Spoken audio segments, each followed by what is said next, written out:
क्रोधित होकर के चले गए। दिन में कथा हो गई, भोजन सब ब्राह्मणों ने किया, लेकिन कृष्ण हमारे घर नहीं आए, क्योंकि सुबह सुबह भोजन नहीं पाए थे। रात्रि के 12 बजे जब हम और हमारे पति सबको भोजन करा के शयन करने लगे, हम लोग तो थके थे और थके थे इसलिए नीचे ही सो गए रात्रि के समय। रात्रि में ना जाने कन्हैया कब आए और हमारे चोटी को हमारे पति के दाढ़ी में बांध करके चले गए। जब रात्रि को हमारे पति को बड़े जोरों की प्यास लगी और हमारे पति जब उठे तो हमारी चोटी खिंच गई। जब हमारी चोटी खिंच गई तो हमने पूछा, ये क्या कर रहे हो, ये क्या कर रहे हो, ये क्या कर रहे हो? हाँ, वो अपने पति को कहती कि तुम ये क्या कर रहे हो, आज तो पूजा किए हो। और पति बोलता, तू मेरी दाढ़ी को खींच रही है आज पूजा करके, हाँ, लेकिन भी शर्म ना आया वे? ऐसो ऐसो तुम्हारे लाला उधम किया कर मैया, या पाई थे अपने लाला को समझाए लो। मैया बोले, अच्छो ऐसी बात है तो मैं अभी कन्हैया को बुलाता हूं। अरे क्यों रे कन्हैया, सुनो, कन्हैया सो रहे और सो करके जब उठे तो सोते वक्त मैया आंखों में काजल लगा दिया करती थी। सो कन्हैया इस तरीके से करते करते आए तो जगन्नाथ भगवान की आंखों की तरह गोल गोल पूरा काजल हो गया।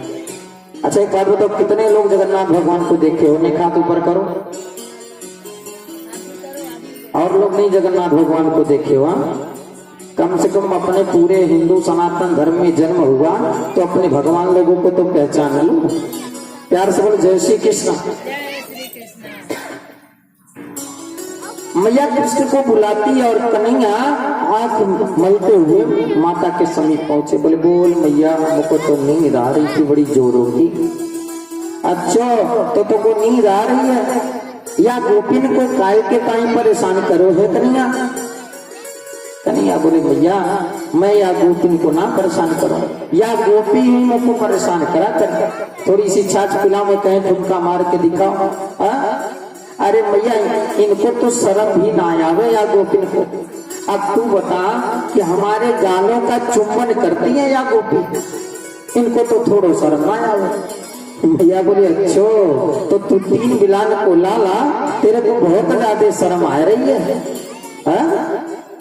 नहीं भैया, मेरे कहने को मतलब ये है, या स्त्री हैं, इनकी विवाह भी हो गए हैं और हम तो पुरुष हैं ना। मैया बोले, अच्छो तो तू पुरुष है गए हो। नाना प्रकार से मैया ने कन्हैया को डांट लगाया और बोला, ऐसा करना उचित नहीं है कि देखे बिन काना जब मन नाही माना, इन गोपिन को आज हमने ब्रह्म पहचाना है। कृष्ण चरण कमलों में मन को लगाना, इन गोपियों का काना उल्हाना तो बहाना है। उलाना तो एक बहाना था गोपियों को भगवान से मिलने का। एक दिन की बात है कि एकदा गृहदासीसु यशोदानंद देहिनी कर्मांतर नियुक्तासो निर्ममंथ स्वयं ददी। एक दिन की बात है कि माता यशोदा अपने घर के संपूर्ण कार्य को छोड़कर के, गौर से सुनना, बड़े भाव से सुनो, माता यशोदा, देखो आजकल माताएं जो हैं वे अपने पुत्रों की सेवा सही से नहीं कर पाती, नहीं करती ना। क्यों नहीं करती? क्योंकि माता जी जब 10 बजे स्वयं सो करके उठती तो बच्चे का सेवा कब करेंगे? और 10 बजे सो के उठी, बेटे को नेपल पकड़ा दी, बेटा दूध पी ले। तो जो माताएं अपने पुत्र का स्वयं सेवा नहीं करती तो कदाचित अपने पुत्र से सेवा की उम्मीद भी मत रखना। छोटा है तो छोटा बोतल, और जब बढ़ेगा तो फिर बड़ा बोतल लेगा। प्यार से बोले, जय श्री कृष्ण। इसलिए नेपल का दूध का सहारा कम दो, अपने हाथों से दुग्ध का पान कराओ। जब दुग्ध का पान अपने हाथों से कराओगे तो आपको पता चलेगा, उस प्रेम को बच्चे भी समझेंगे। मैया के पास कमी थोड़ी है किसी चीज की। जहां 9 लाख नंद बाबा के यहाँ गैया हैं, वहां हजारों करोड़ों तो दास दासियां सेवा करने के लिए। हाँ, क्योंकि एकदा गृहदासीसु, गृहदासीसु एक दो दासी नहीं, हजारों दासियां हैं। तो मैया क्या करती हैं? यशोदानंद गेहिनी कर्मांतर नियुक्तासु निर्ममंता स्वयं दधी। एक दिन की बात है, मैया दासियों को अन्य कार्य में लगा दी और स्वयं दधी को मंथन करने लगी। कन्हैया के लिए ताजा ताजा माखन निकालने लगी।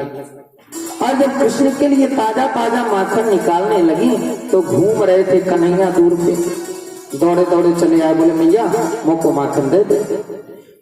मैया बोली लाला तू नेक 10 मिनट रुक, मैं तेरे ही ताई माखन को निकाल रही हूँ। कन्हैया बोले मुझको तो माखन चाहिए, अभी चाहिए। और सुन, तू माखन ना दे रही है तो मैं तो रूठ जाऊंगा। मैया बोली देख लाला, मैं तेरे ताई तो ताजो ताजो माखन निकाल रही हूँ, एक काम कर बेटा तू चंदा ही ले ले। मैया बोली मुझे माखन निकालने में थोड़ा समय लग सकता है, इसलिए मन में विचार की कन्हैया तो भोला है, बचपना है इसका, इसको कह दूंगी चंदा ले लो तो चंदा से खेलने लगेगा। कन्हैया बोले अच्छा ठीक है, चल माखन मत दे, लेकिन मुझको तो अभी शीघ्र ही चंद चाहिए। क्योंकि चंद्र खिलौना लई हो री मैया, मुझको चंद्र खिलौना लई हो मैया, मुझको चंद ही दे, अभी दे, इसी वक्त दे, विलंब नहीं होना चाहिए। मैया को थोड़ा क्रोध आ गया कि 3 बिलान को लाला बार बार हट करता है। मैया बोली जा चंदा ना दे, जो करना सो कर ले। कन्हैया बोले देख मैया मुझको चंदा चाहिए, और यदि तू चंदा नहीं देगी तो कन्हैया धमकी दे रहे माता को। क्या धमकी दी? बोले जई हो लोटी अवही अभिनी पे तेरी गोद नहीं, यदि तू मुझको माखन ना दे रही है तो मैं अभी धरती पे लेट जाऊंगा। ये 3 बिलान का बच्चा 2 वर्ष 3 वर्ष 4 वर्ष 5 वर्ष का बच्चा इससे बड़ा धमकी दे भी क्या सकता है। मैया कहने लगी जा चंदा ना दे, जो करना उसको कर ले। कन्हैया दूसरी धमकी देते हैं कि सुरभि को पयपान न करी हो, बेड़ी सिर ना गुथइयो। कहते जो तू सुरभि गऊ का दूध का पान कराती है ना, तो मैं अब दूध का पान भी नहीं करूंगा। और सुन मैया, दूध का तो पान नहीं करूंगा, और अपनी बेड़ी जो मेरी चोटिन को गूंथती है मैं वह भी नहीं गुथाऊंगा। मैया को बार बार जब कृष्ण धमकी देने लग गए तो मैया कहने लगी लाला तो 3 बिलान को है और धमकी इतनी बड़ी बड़ी दे रहा है, जा मैं चंदा ना दे रही, जो करना सो कर ले। तो कन्हैया बहुत बड़ी धमकी देते हैं, कहते हैं मैं सारे के सारे ब्रजवासियों को इकट्ठा करूंगा, और सारे ब्रजवासी जब इकट्ठा हो जाएंगे तो मैं उनसे कहूंगा कि वह हो पोत नंद बाबा को, मैं तो तेरा सुतना कहियो। मैया यदि तू आज चंदा ना दे रही तो एकदम पक्की बात है कि ब्रजवासियों को बुलाऊंगा और सारे के सारे ब्रजवासियों से कहूंगा कि मैं तो नंद बाबा का छोरा हूँ, मैं तो मैया का लाला ना। मैया के नेत्रों से आंसू बह गए। कन्हैया की तोतली बोली को सुन करके माता बड़ी प्रसन्न हुई और कन्हैया को गोदी में ले ली और कहीं लाला तो चिंता मत कर, बैठाई कहती नंद रानी तू बल दे वही ना बतई हो, अति कोमल चंदा से सुंदर तो को नई दुल्हनिया लई हो। बेटा तू सोचता है कि मैं तुझे मानती नहीं हूं, तू बलदाऊ से मत बताना, तेरे ताई चंदा से भी सुंदर मैं दुल्हनिया का प्रबंध करके लाऊंगी। कन्हैया बोले अब तो मुझे चंदा ना चाहिए, माखन ना चाहिए, अब तो शीघ्र ही मोरो ब्याह करा दो, मुझको अब तो दुल्हनिया ही चाहिए। मैया बोले कैसी दुल्हनिया चाहिए, नहीं बता तुझे। कन्हैया बोले मुझे ऐसी दुल्हनिया चाहिए कि जब मैं गौ को चराने जाऊं तो अपने जेब में रख के ले जाऊं, और जब मैं गौ चराते वक्त अकेला हो जाऊं तो जेब से निकाल के उसके साथ में खेलूं। मैया बोली अच्छा तो तुमको ऐसो ही दुल्हनिया मिलेगी, लेकिन तू चिंता मत कर। इतने में चूल्हे पे रखी थी मैया दूध, वो दूध उबलने लगा और उबल करके बाहर गिर के अग्नि में जलने लगा। इसे अपशगुन मानते हैं। मैया सोची दूध जल रहा अच्छी बात नहीं है, कृष्ण को गोदी से उठा करके पृथ्वी पे रख दी और मैया दौड़ करके दूध को उतारने चली गई। जब मैया दूध को उतारने के लिए चली गई